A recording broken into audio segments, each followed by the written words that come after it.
Two Chicago filmmakers channel their shared love of Michael Mann's Heat into a series of grounded and gritty short films with an eye toward keeping the action real and the VFX invisible on this episode of VFX for Indies.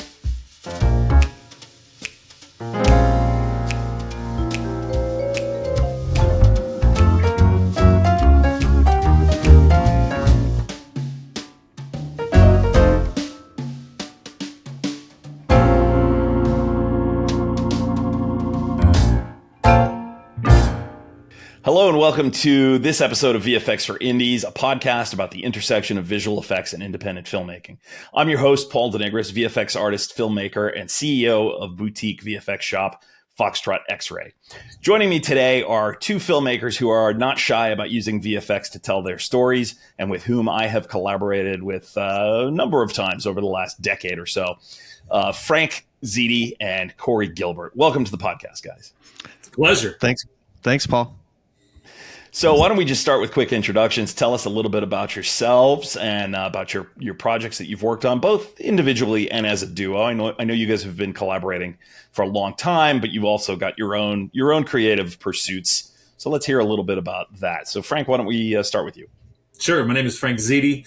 My last name seems hard to pronounce. Just think of the baked pasta, Big Ziede. You can call me Big Ziede. I'm cool with that.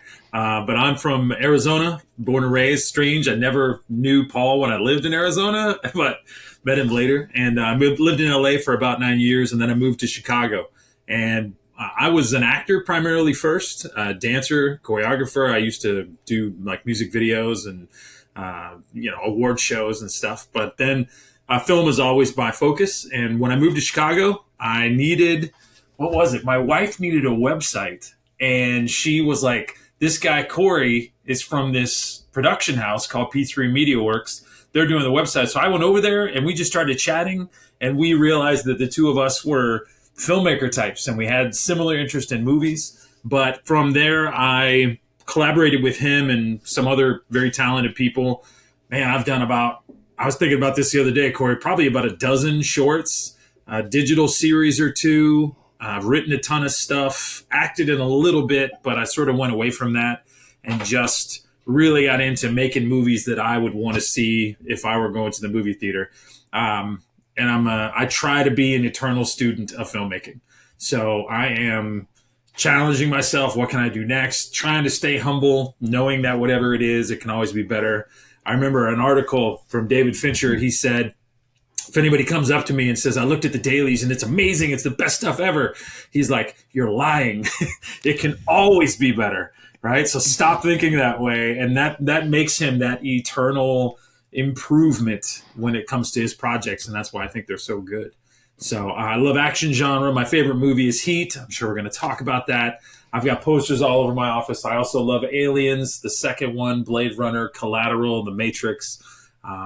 That's me in a nutshell. This is me in a nutshell. How did I get in this nutshell? So Corey Gilbert's my colleague and cohort and collaborator, and he's up next. My name's Corey Gilbert. I'm from Peoria, Illinois originally, but I've been in Chicago for probably most of my life at this point, way over half my life at this point. My brother and I started a production company, the two of us, that we still run today. We're about 21 years in.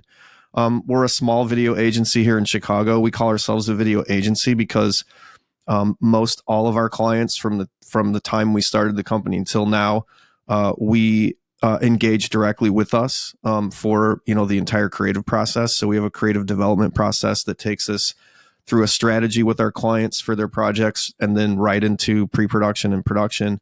And then we also handle outside of the big budget style VFX that Paul does, we do everything through post as well. The editing, color, sound, and all that. And then motion graphics and things like that as well. And so, my brother and I started the production company way back when we were younger with the idea that we have always loved, making movies and wanted to make movies.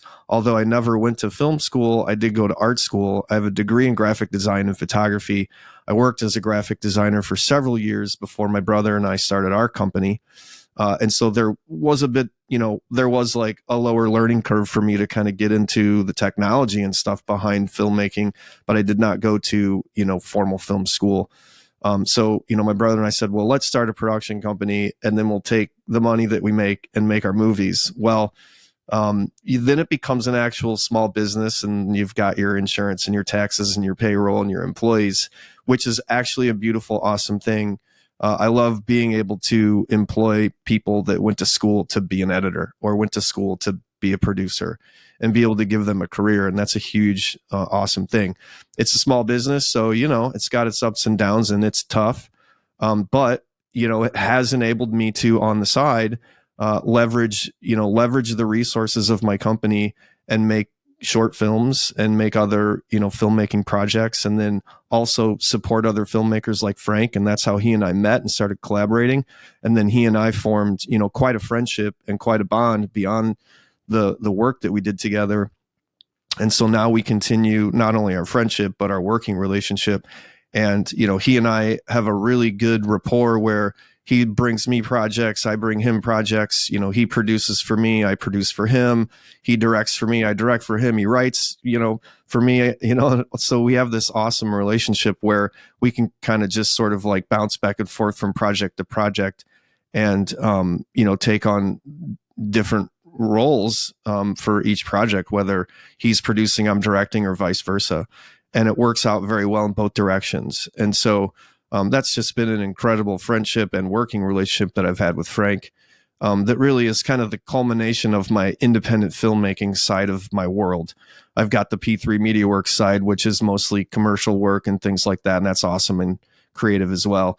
And then when it comes to the independent filmmaking side, I mean, Frank really is, my first phone call whenever I have a new project come in. And like, whether he's directly involved with it or not, I'm going to be giving him a call because he's going to help me produce it somehow or help me get a location somehow, because the one thing he's good at is the producing side of things like that. I mean, he's a fantastic writer, obviously, as well.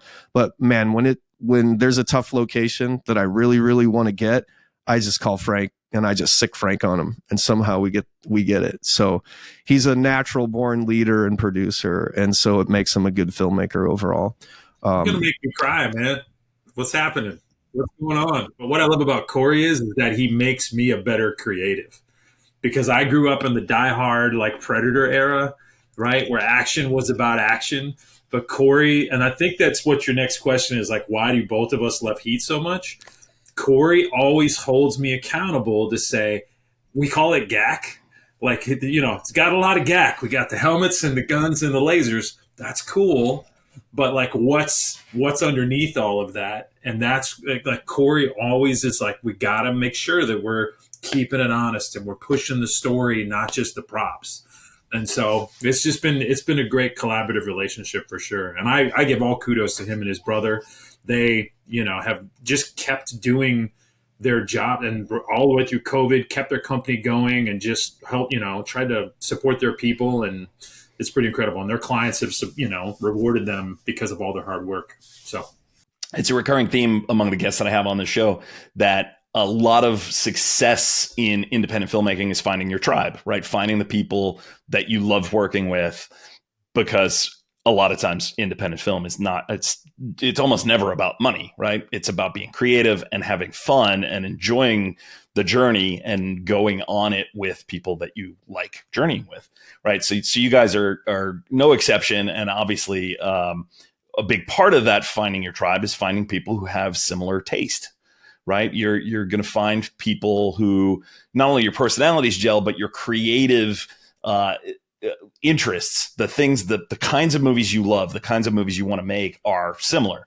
And so you've mentioned the Michael Mann film Heat a couple of times, and it comes up easily once a project. Whenever you guys bring me in on a project, you reference a Michael Mann movie or a David Fincher movie or a Christopher Nolan movie. It's about, keeping it real, keeping it grounded. You guys are rarely making science fiction movies. And even if there is a sci-fi element to your movies, it's very, very grounded in the here and now and the real world. And that's what makes it fun, because every VFX, every visual effect thing that I do for your movies has to feel real. It has to be invisible in a lot of ways, which is a great challenge. But I too am a massive fan of Michael Mann. I have been since the summer of '84, watching TV with my dad, and this teaser comes on. Two haggard-looking dudes loading shotguns in this black convertible Ferrari set to In the Air Tonight. My dad and I go, what the fuck was that? I gotta watch that. Right? So Miami Vice turned me on to neo-noir and crime stories, and Michael Mann as a filmmaker, and I've been on the ride with him ever since. And Heat, yeah, it's the high watermark of his filmmaking as far as I'm concerned. I just revisited it recently on the new 4K Blu-ray, and it holds up as good as ever, and it's never looked or sounded better than on that 4K transfer. So to talk about Heat a little bit, we could easily do an hour just on Michael Mann's oeuvre and Heat in particular, but let's keep it brief to talk about what is it about that movie in particular that tickles your creative side. Where do you start? But I'll start with what, I love the most about movies, and that's the characters, and the character development. And here is, a fairly long movie, especially for its time, with an ensemble cast. There's certainly two main characters, but the ensemble cast is fantastic as well. And what I love about Michael Mann is, even with his feature version of Miami Vice, like sometimes the side characters are even more interesting than the main characters. One of the things that I love about Heat is that within this big giant crime saga, he actually wove in like this little small like social justice theme with the Dennis Haysbert character, where he was like being like completely manipulated by the system, by his parole officer, by this jerk that he worked for that was like knew that like he had no recourse because he was an African American on parole. And so like here's this big awesome story with Al Pacino and Robert De Niro and the famous scene with them in the cafe, but yet that part right there has been an inspiration for me to write. I actually wrote a script based on a character that was like that character, and it's like inside this big giant movie is a little piece of social justice, right? And and then he finally like defaults back because like what's he supposed to do? Right. Basically the people that complain. I'm going to go on a little tangent. The people that are probably the ones that complain about crime are the guys that forced this guy to just feel like he had to go back to doing it. So you're your own problem, But that's what I love about Michael Mann is that he's just an amazing writer. Yeah, and then his films are completely technically accurate, and he's like doing all these things with like the action that's like perfect and flawless, and the production value is incredible. But then his characters are beautiful characters with true struggles that you can vicariously attach to. Yeah, when in my recent rewatch, I was struck by, I had forgotten how all of the side characters had their own little arcs, right? Because the reputation of the movie, the De Niro Pacino dynamic, sort of overshadows all of that, and it was fun to revisit it and go, oh yeah, like Val Kilmer's character has this great arc, Dennis Haysbert's character has this great arc, and they're woven in, and they never feel like they're separate. They're a thread in this bigger tapestry, and it's wonderful. So go ahead, Frank. Well, and so this is why I just told you a moment ago. I like working with Corey. He makes me think about all that stuff. When I saw it the first time, I was like, okay, Sizemore's got a Galeo 7.62 versus Kilmer and De Niro rocking M4s, right, with 5.56, and like their ammo's not compatible. But that's for me. It was like I was fascinated by the tactics, and I was fascinated by the accuracy of it, and how serious they took it. And it was so different in the time back then of Schwarzenegger and Stallone, and it was like here's what feels like really authentic action that could be terrifying, but it was still so compelling. And I don't think I was aware at that time in my filmmaker journey that I was really compelled, because Sizemore is there in that moment, and De Niro is like, you don't have to do this, and you got money saved up and all these things, and he gave the ring to his girl at the dinner when they were all around. But then Sizemore's character is like, for me, the action is the juice. And it's like that. I mean, there's so many subtleties underneath the action that I've grown to educate myself in. I guess that's been my film school. The technical aspects of the action and the guns and the sets and the ski masks, like I've known that for forever. But that for me is where the film really flourishes, is that it's so many great performances, and it's shot beautifully. And I remember reading a review early on when the movie came out before I saw it, and it said that Michael Mann makes the characters seem like sharks on land, that they all seem like these predators all moving on dry land, moving around, and they can kill anything at any time. And it's really like how the characters came about. But if you've never seen it, to your audience, make sure they go to YouTube and watch LA Takedown, which is the TV version of Heat before Michael Mann had a budget, before Michael Mann had those great actors. And it's such a reminder to me that even a great director like Mann can make dog shit. I hope we can curse on here, because it is. It's not a great movie, and it's practically the same script. So that was such an education to me on you can have a great script, but you do need to have great locations. You do need to have a fantastic cinematographer. You do need to have somebody who's got the look and feel. And sorry, they're mowing my lawn right now. I don't know how loud that is. But yeah, it just was, if anybody hasn't seen it and you're a fan of it, go watch LA Takedown on YouTube. It's such a mind-blowing thing to see the bad version, and then later on with the right tools, that same artist make a better sculpture. I see LA Takedown as the previs version of Heat. Yeah. Almost like the sketch. That's right.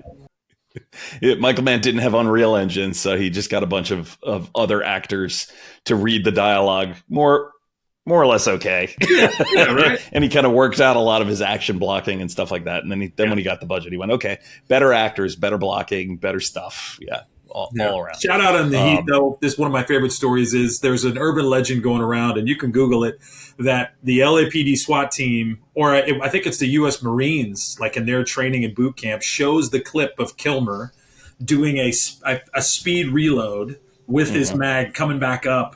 And they say, listen, if this piece of shit Hollywood, punk can do it that fast, you better be able to do it faster than that. So just a tip of the hat to how well trained they were. Here's the thing, right?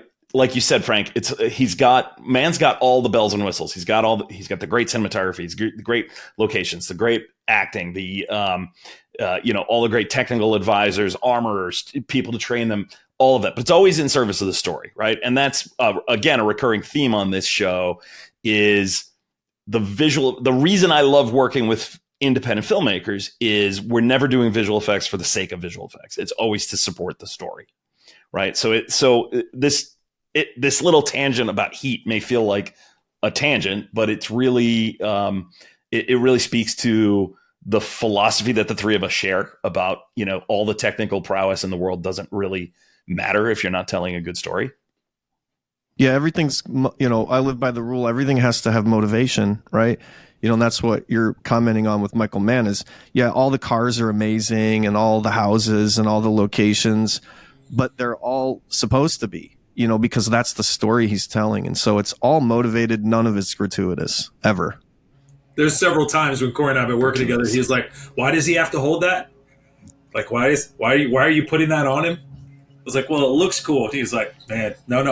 It's got to have some, why do we need it? If we don't need it, let's move on, Frank. That's like, it's a good point, Corey. Yeah. That's great.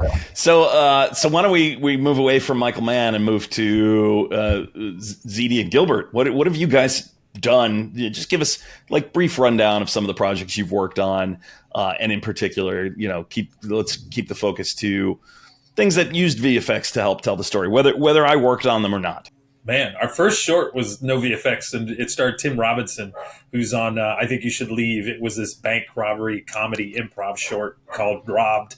But I don't know if we needed VFX on that one, but we've shot different ones in different situations. But when we started to do VFX was Black, which was this digital series. And we realized that we're doing more things where we need that. But when we collaborated with you, the big one that we did was Volition, which we did a while back, and it stalled.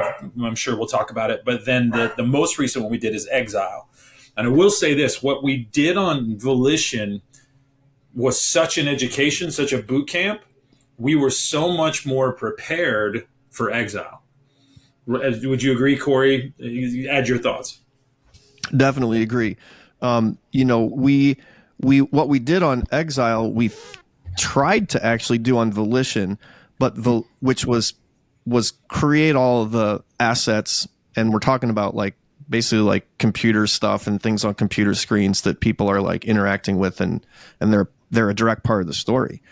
And so what we did on Exile, we tried to do on Volition, which was create all those digital assets ahead of time and then actually have the actors like control them on the screens. But it was so much content, and it was like, it wasn't just like moments in the script. It was basically 99% of the time the stuff is like interacting and a part of the film. We've even Volition. called and so we just the screen on Volition was a character of its own because it had so much information, right? Right. It was why don't we backtrack? Sure. Sorry, why don't we backtrack and give us a quick summary synopsis of Volition, and then I'll run a clip of the film so the audience can get a feel for what it's about. Yeah, there was a competition for the screenwriting competition here in Chicago for a short film, and I wrote it. We won, and this camera house in town. Corey, remind me of the camera house. Magnanimous Media. Magnanimous. And so we got a little bit of an extra budget for camera and gear and stuff, and we put it together. And we had a plan. So the simple premise is a Chicago police officer wakes up in a chair, bolted to a chair against his own will, and some guy is there and basically presents him with a choice. You can be a vigilante and you can do this thing and stop this bad person, or if you don't, I will do it and then I will blame you because it's the right thing to do. So hence the name Volition. It's got to be of your own volition, your choice. There's a twist at the end, and it really is about if you're presented with good and evil, right and wrong, are you really willing to do what's necessary to stop it? And it seems like a simple question, but it is not. You want to kill the mayor. But you will too, David. See, that's my job. To convince you that his death is a good thing for society, for us all. So here goes. The esteemed mayor is a criminal of the highest caliber, and we have amassed considerable evidence that he is guilty of the following charges: corruption, money laundering, fraud, insider trading, prostitution, illegal drug use, and my personal favorite, human trafficking. That's right. The mayor of this great city had 2 refugees illegally shipped into this country for his own physical enjoyment, ages 12 and 14.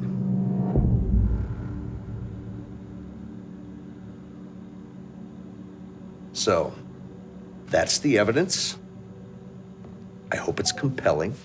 Now, from that point, one thing that came up was this screen, the guy who is the hostage taker, if you will, the kidnapper, has to present a powerful case to this police officer. He's got to lay it out as best he can, and the screen really is the medium that we're going to use to do that. And we had a plan to do practical. I've used PowerPoint and Photoshop to build practical assets that we can record on camera.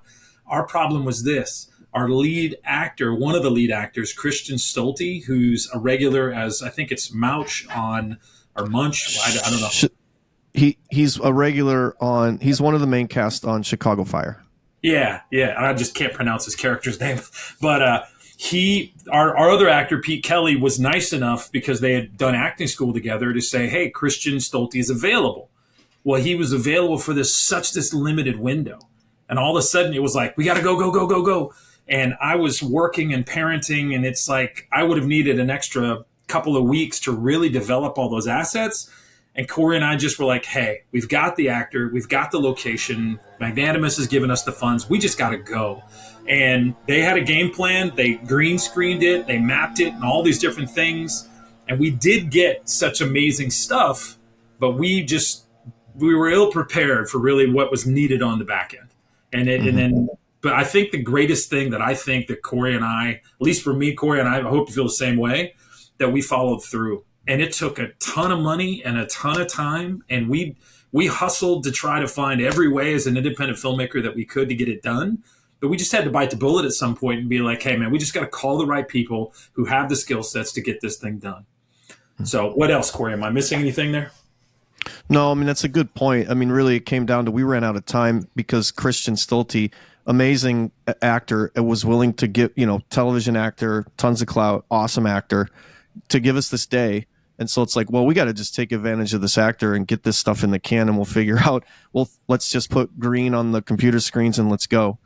And we've got the team and the crew that can shoot the green screen well enough so that it'll mat out later, right? But then it's about replacing the mat with all this, with 12 minutes of VFX, with 12 minutes of continual VFX, which is, lots and lots of work for somebody's team, not probably just one person. And so we got it in the can, we picture locked it, and we had certain people that were wanting to maybe come on board to help us do it, but it was individual people, doing it freelance. And it's just too much time. It's months and months of work for like one person, probably months and months of work for Paul. I'd let you talk about it, but just from my limited knowledge on the process, it's just tons and tons of time. And then we even actually had a school here in Chicago that one of the VFX teachers loved the film. He saw the picture lock and was like, hey, I'd love to use this for my class. And so then we had this plan, the students will use their semester of their class at this film school and then complete the project as part of their class. Well, even that was tough, right? And so that unfortunately didn't totally work out as either. And then finally, Paul, that was when we realized we needed to come to a team like yours and really get it done. And like Frank said, bite the bullet and just, put up the funds to get the film done. Because again, to Frank's point, we always finish every project we do. And this one, even though it took several years after it was picture locked, we knew we were never going to give up on it and we were going to get it done somehow. Plus it had Christian Stolte in it and Pete Kelly, another amazing actor and friend of ours. It was just awesome. And it was a great script and, it was a great story. Frank explained the whole thing behind the title and why it's called. And it's just was too good to not finish. And so that's, eventually we came to Paul's team and Foxtrot, and they knocked it out of the park because that's what they do. And it was so good at that point, Corey and I were like, we could sort of do this one person to do sound, but we even spent more money and went to, what was the name of the studio here in Chicago? Oh, we went to BAM. And BAM Studios, we went in for a full sound session and they meticulously did these things that we didn't even think about. And it just, when you see all those aspects, all those artists come together who are so talented at what they do, it really does make the project shine. Mm-hmm. And again, it's all hanging on the spine of story and character, right? That's why people, want to go the extra mile for a film like that, right? Because they see it. The performances are great. The writing's great. Let's bring everything else up to that level. The first time you brought Volition to me was shortly after Picture Lock, and I think it was the same sort of idea. You pitched it to me as, this is when I was still teaching, pitched it to me as, is this a class project? And I looked at it and saw the scope of the work, and I said, I don't think this is a semester long project with a dozen VFX students, right? I think that this is bigger than a group of students can accomplish in a semester. And you guys said, okay, we'll go figure it out. And you went on that journey that you talked about, and then ultimately came back to me. You could say crawling back. You could say crawling back. No. I would never say that, and I would never say I told you so. That's right. I really, really wanted you guys to be successful with it, and that was the thing. I didn't want to say yes, commit my students to it, set them up for failure, set you guys up for disappointment. Right? That was never something that I wanted to do when I brought an outside project to a group of my students, because it's demoralizing, right? If they spend a semester working on something and it doesn't get finished, or it's not up to the quality that you guys are happy with, and then you feel like, okay, we wasted 15 weeks with this group of kids working on it. It's really bad for students when they're in that situation. And so it was never something that I would be willing to do, to take on something that I didn't think they could finish, or that was beyond their skill level, or their ability to commit time. And that really is what came down to it. It was never like, oh, we don't like this movie, we're not doing it. It was, this movie's good, we can't execute to that level right now in this situation. And so I'm glad that I did have another chance later on to come back to it and come at it from the professional aspect with my company rather than with students. Ironically, one of the kids who was a student of mine at the time that you brought it to me was then working for me. So ultimately he did get to work on the film. And that's Gabe throw Vigil. something out here, though? Go ahead. And just hearing you through that conversation and the last couple projects Corey and I have done, and I just want to speak to your audience. Bite the bullet. If you get a situation where you're looking at some part of your project that has to get done, and somebody comes to you with a quote, number one, they're probably going to be your friend, right? So they're a collaborator who's giving you a rate that I guarantee is lower than they would probably charge somebody else. Right. So they're just telling you, this is kind of what I need. And this happened on our other project, Exile, with Paul, our editor, who's amazing.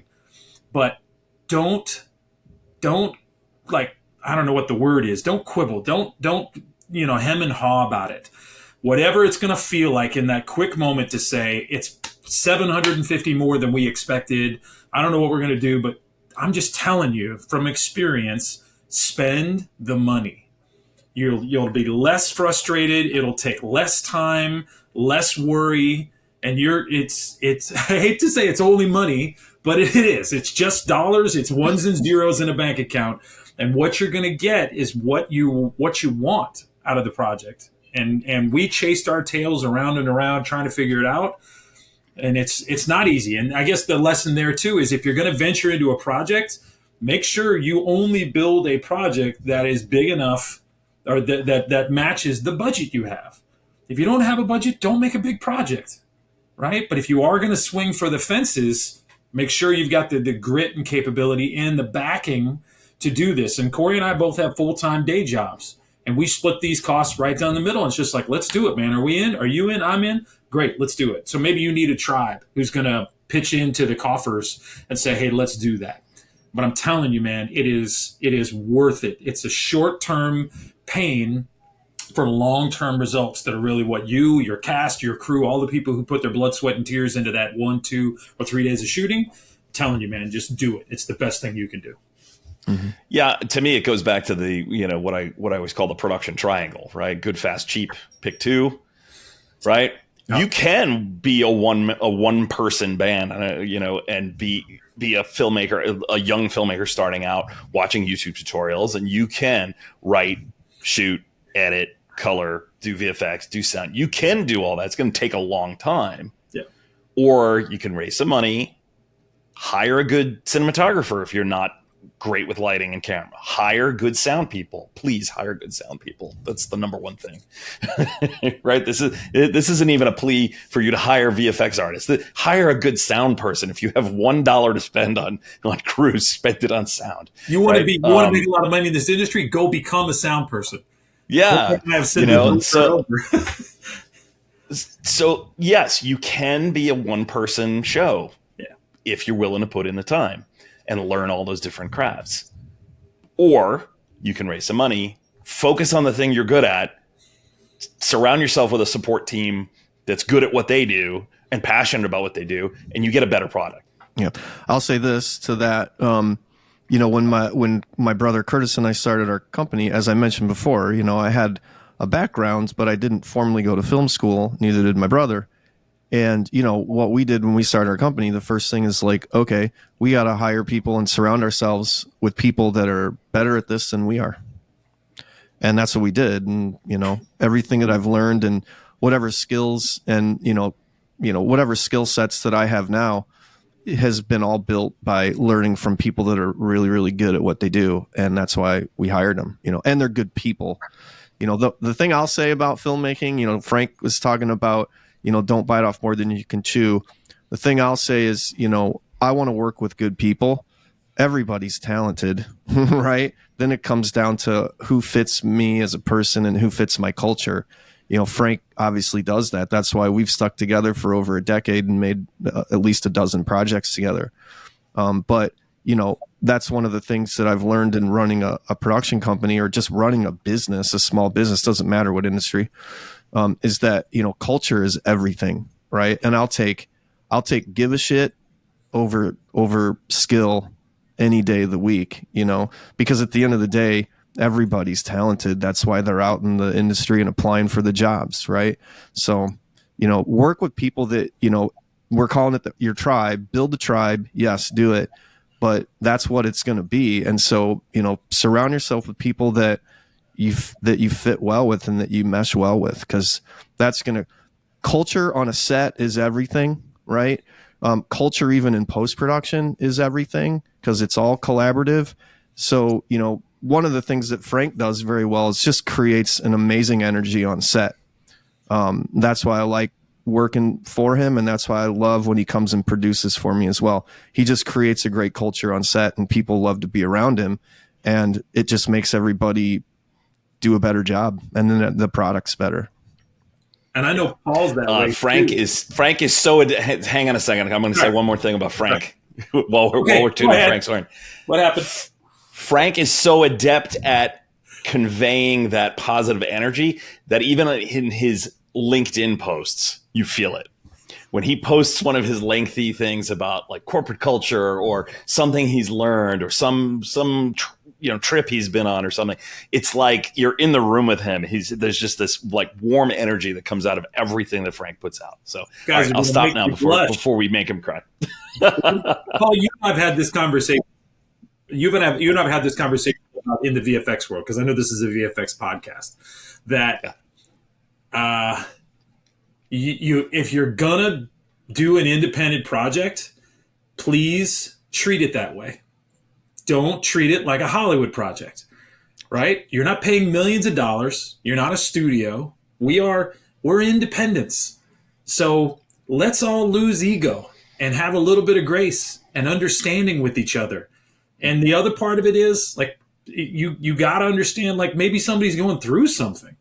So there's life, or there's kids, and you got to come at, whether it's your sound person or your editor, you can't barge in and say, well, why isn't this done? Or I need all these things. It's like, hey bro, or hey ma'am, just slow down for a second and let's talk and collaborate. That's twice now I've made up words.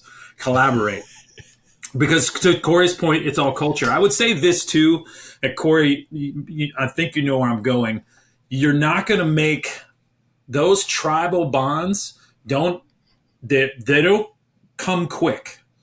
You've got to let them sort of percolate and grow and get there. Because Corey and I have gone through so many ups and downs, and then there's the stress of on set and the clock and time and the money and all that. And you kind of got to go through those fires.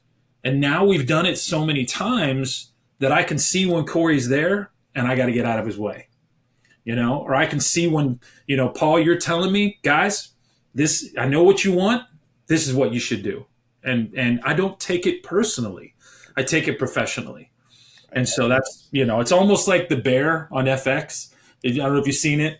When the chefs go like this, they're like, hey, I'm stressed, you're stressed. It's just work, right? And so I think that really helps. So if you're going to work with the VFX artist or a sound designer, or an editor, give them some grace, man. They don't want you in their kitchen. They know you got to be there tasting the food, but let them cook. Let them do what they do the way they do it. Trusting your team is a really important thing too. When you do find those collaborators, trusting them to do what they're good at. Yeah.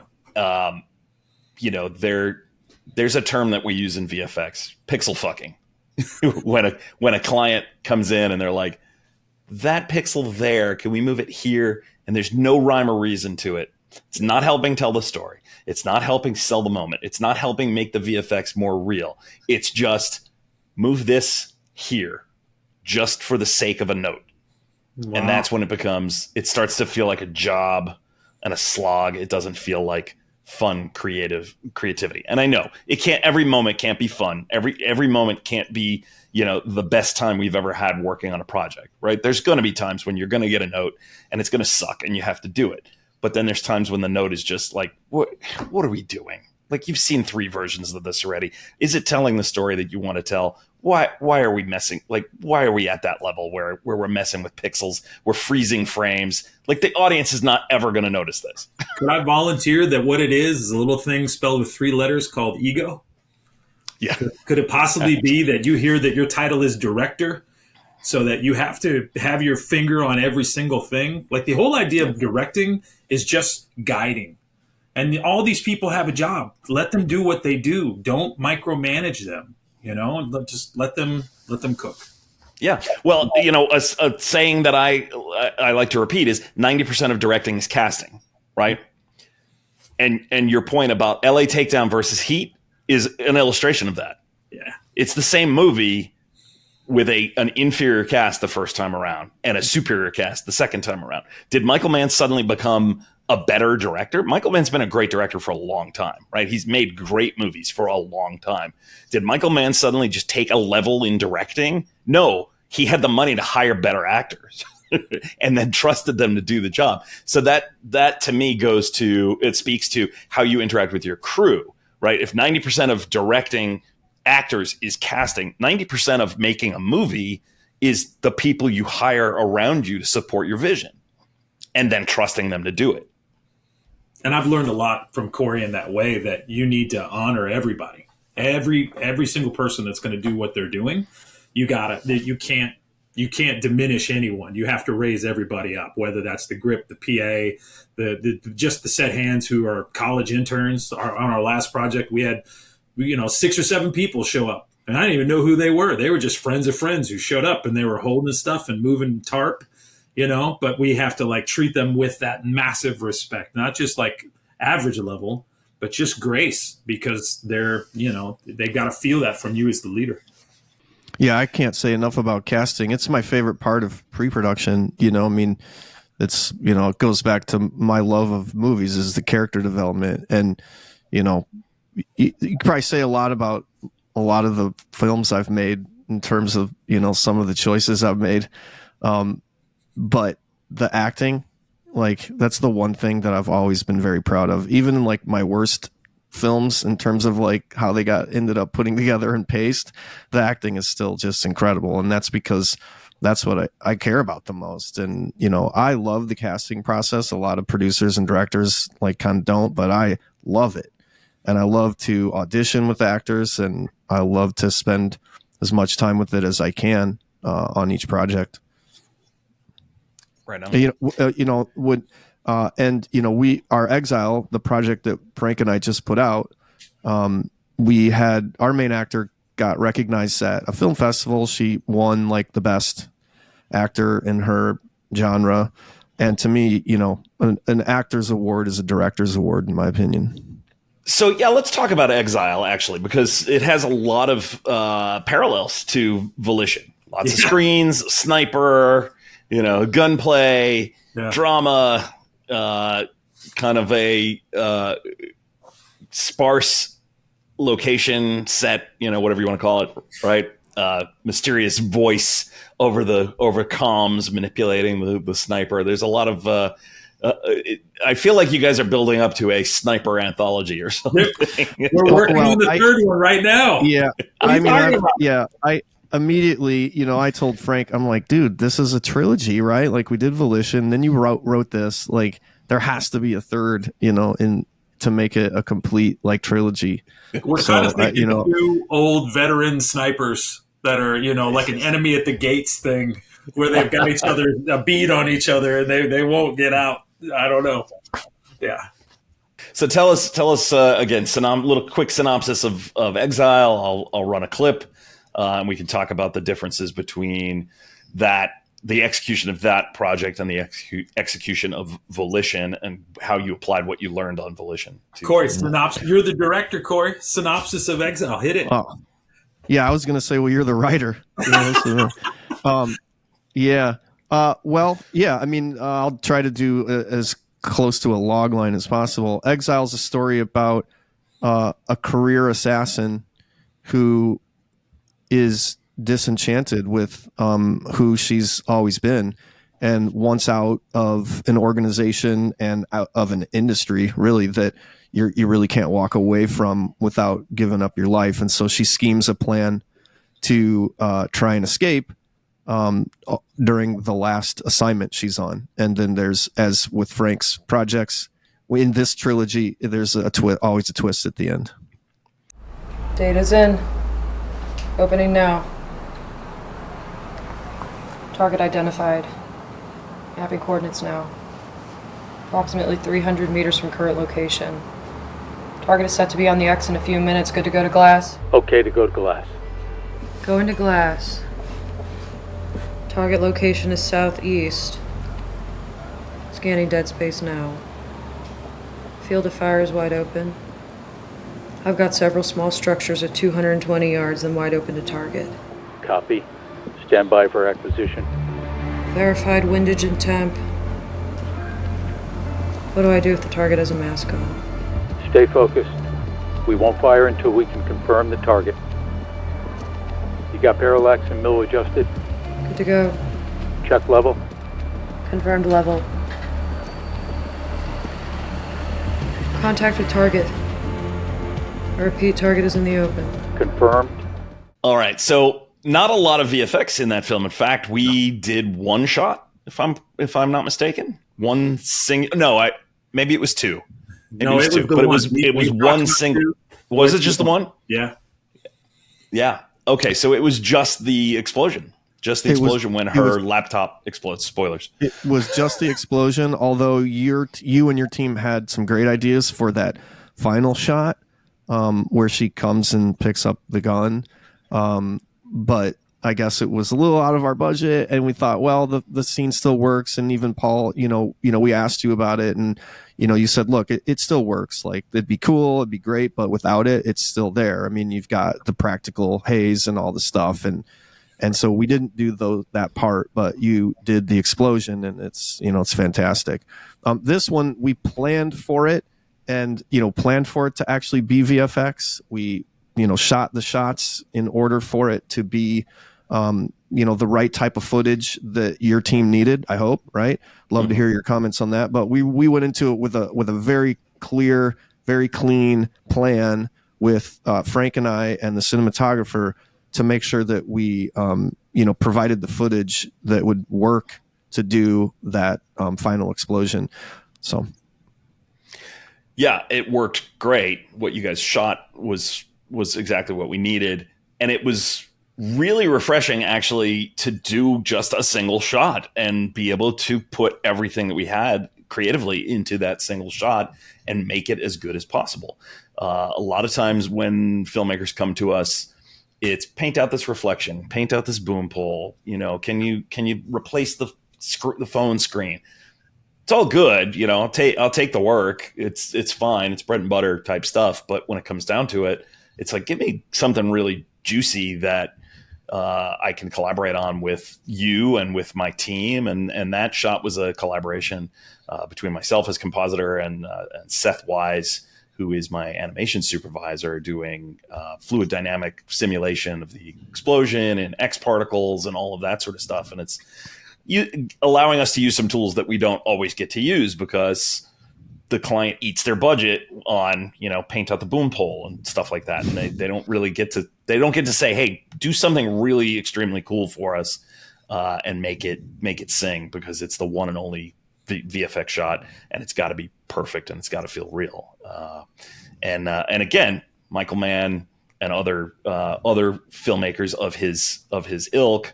I always go back to Christopher Nolan. I said to Seth, this needs to feel like an explosion in a Christopher Nolan movie, not from a Michael Bay movie. Right.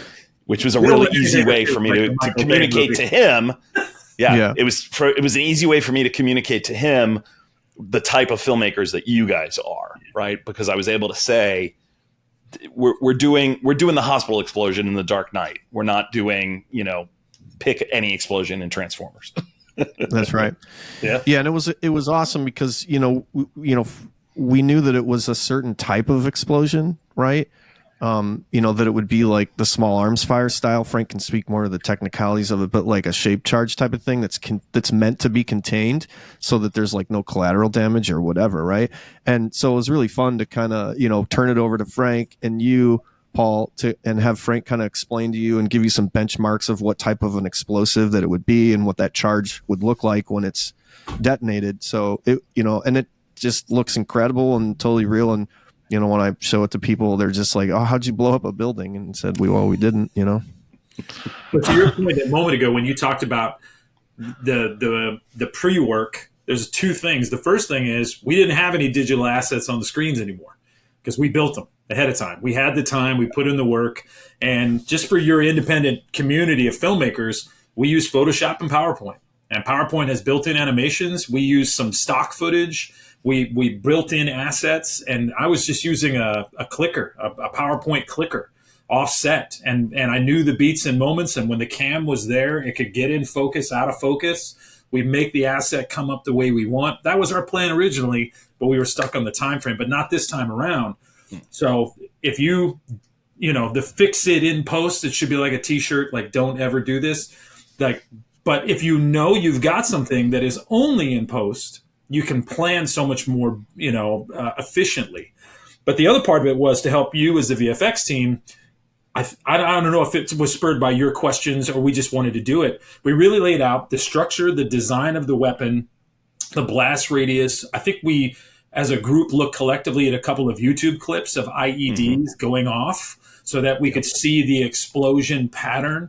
The concept for anybody in your audience who hasn't seen the film yet, it is a small Pelican case that is steel lined on the inside with the small compound C4 explosive charge underneath a laptop that's triggered remotely. So it's designed that it's going to work in a specific direction at the computer operator, and it's going to be in this one targeted area, and she's in the top floor of an office building in downtown Chicago. So the blast radius would only be about 10 total feet of actual concussive force, fire, smoke. And so how do you do that in a millisecond? And you're right, there are two shots. There's that little millisecond of the explosion coming off of the laptop. But then on the outside, what's that smoke and concussive effect on the outside of the building? And how do you do it in a way that still feels realistic? And I've, at least for me, searching for those YouTube clips of examples of real explosions was really helpful because Paul's like, which one? And Corey and I were like, that one. That's the closest element that we can think. And I think it just helped guide the process effectively. Mm-hmm. Yeah, I'm a huge fan of real world reference. I say this all the time to my team because we do a lot of muzzle flashes and stuff, right? And that's a classic example of something you can get complacent about because I've done these a million times. I'll just do what I did last time. And what happens is as you begin to drift further and further away from reality, you don't realize it because, well, this is what mentally it's supposed to look like, right? So reference going back and watching, shell casing ejections and things like that, or watching, real shape charge explosions and, all of that sort of stuff. I always joke that if the FBI ever audited my Google search history, they'd be like, this dude's a serial killer or something. Same. Yeah, that'd be Frank too, for sure. For Frank, But something that blew my mind recently, Nolan doesn't use muzzle flashes and he doesn't use real weapon fire. Yeah. So I watched Tenet over and over, and there's a lot of scenes where it's pure audio. So I don't want to take away any VFX work from you, but if you're an independent filmmaker, the sound of a gun going off or the sound of an explosion can do so much more for the audience than just the visual because it's milliseconds. So I've watched a lot of Nolan stuff now where a person will bring up a gun. I don't even see a shell going out. I don't see a muzzle flash. It's just the bang, and the audience jolts a little bit. And Nolan got across his point, and he keeps moving forward pretty quickly. Right. Yeah. And similarly in your explosion scene, you guys are doing a lot of the heavy lifting with sound. You're also doing it with practical smoke on set, with some lighting effects on set so that when, we have that digital explosion kind of sandwiched in between a practical light going off and an actor reacting, and then the smoke and sparks and whatever after that sandwich of real, fake, real kind of makes the whole thing work way better. Mm-hmm. Corey kept putting haze in the scene. I was like, is that too much? He was like, no, keep going. More smoke, more haze. It turned out really, really well. Yeah, great. Yeah, and that final shot, because I knew that, that was possibly going to have to be our, residue from an explosion. Yeah. And so, I just wasn't shy with the haze in that final, sequence. Yeah, it worked really, really well. Yeah, I mean, it's, for your audience, for the VFX stuff, we went into it with a plan, knowing that our story was going to be told very well with just this one piece of VFX, right? And so, Frank wrote a script where there only needed to be the one moment. There could have probably been a bunch more, but there didn't need to be to tell a compelling story. So, the point being, just don't bite off more than you can chew, right? Just tell a story that you can tell well. If to all independent filmmakers, just tell a story that you can tell well with however much resources and funding you can get, and then just start there and then finish that one and then move on to the next one. All of that, and then have Corey as your director, because we shot for 2 days and it was like a lot of shots and we took our time. Paul, I crap you not. We were over time. We had only like 30 minutes left and we had 3 shots left. And I get this place where I'm like, we're not going to make it. We're not going to make it. And Corey was like, just leave me alone. And the last shots of the film were the last shots of the shoot. And he did all 3 of them, one right after another. He was in like laser zone. And the last shot, I think, is the best shot of the whole movie. So you can show that to your audience right now if you want to. It's cool. But you were in your zone, brother. Frank, ever the director, he's giving direction to my editor. Sorry. No, it's great. What's one piece of advice you would give to independent filmmakers who, and I think we've probably already covered this, but let's put a point on it. What's one piece of advice you would give to an independent filmmaker who wants to use VFX to help tell their story and maybe doesn't have experience with it yet? I have a piece of advice. Hopefully it's not too jargony, but create an animatic for whatever sequences the VFX is going to be in, right? Like, for instance, our explosion, and perhaps you'll show it in the edit of this, but our explosion in Exile, it was one explosion. We knew it was going to happen in 1 or 2 shots. And so, I created actual like storyboards that are the exact framing of the shots that we were going to do. And then, just did a fake Photoshop explosion, and then, create an animatic, right? So even if you're just doing stick drawings or whatever, create an animatic, put it together in Premiere, and like time it out, and like have that with you on set on your iPad, and like have that for the cinematographer and the director and the actors, that if there's actors in the scene, and just create an animatic, even if it's just like your own bad drawings. Just create an animatic for the crew and the cast when you're on set, so that you're doing it correctly. Wise words. I think mine is something I learned from you, Paul. If you are planning on doing a project that is going to have VFX, even when you're still in the writing process, like if you get a first draft of the script, go find your VFX artist. Before you ever get to post or you ever get to set even, go get them. Go get them, show them the script, ask them questions. They will tell you what is realistic or not realistic. They'll tell you what a possible budget might be so that you can account for those things. And then when you're in the writing process, all of a sudden you're like, well, I had 3 different explosions, or this one thing where this jet flies overhead. And you're like, well, do I need the jet? Because the jet's an extra $2,000. Do we not need that? Is it relevant to the story? And so what you can do is you can calculate everything you're putting into the bucket before you take that bucket to set. And the other thing I learned from you is then they'll tell you, the VFX team will tell you exactly what they need from you. And the earlier they are involved in the process, the better it's going to be for you, the production, all the crew, because they're not coming in on the back end trying to sift through your stack of papers going, well, let me see what I can do with this. So collaborate as early as possible. Yeah, sage advice there. I mean, that's just huge. Working with someone on the front end before you go into the project in all the levels, especially VFX, but even with your editor and all that. I like to talk with people even on the post-production side before I go into a project. The other thing it does for me as the filmmaker, it lets me relax. Because there's nothing worse than you're doing something. You're like, we're going to insert an explosion right here, or we're going to have this laser beam right here. And like, well, we'll figure it out on the back end. We'll get the person. Like, that's stressful. But if if Corey and I were doing something, we're like, all right, we've already coordinated. That's already prepared, and it's on the shelf. And when we need it, we can get there.